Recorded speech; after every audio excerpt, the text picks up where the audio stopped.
Carburettor overflow করছে, তেলটা of করে দিয়ে দেখবেন বন্ধ হয়ে যাবে। কমে গেল, তেল পড়াটা কমে যাচ্ছে। তো আমরা কার্বোরেটরটা খুলে ওভারফ্লো বন্ধ করব। তো ওভারফ্লো বন্ধ করার জন্য আমাদেরকে কিছু পদ্ধতি করতে হয়। এই ভিতরে ময়লা ধরে আছে, ওর জন্য ওভারফ্লোটা হচ্ছে। ওভারফ্লোটা এর জন্য ঘষবো জায়গাটা।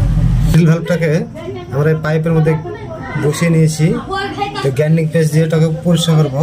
ভিতরটা গ্যান্ডিক পেস্ট আমি লাগিয়ে নিলাম। এভাবে ঘষতে হবে,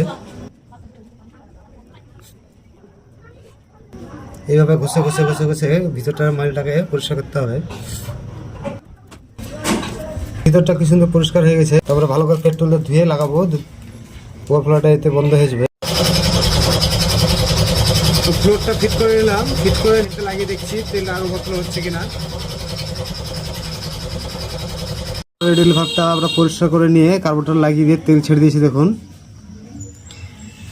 ওভারফ্লোটা আর হচ্ছে না।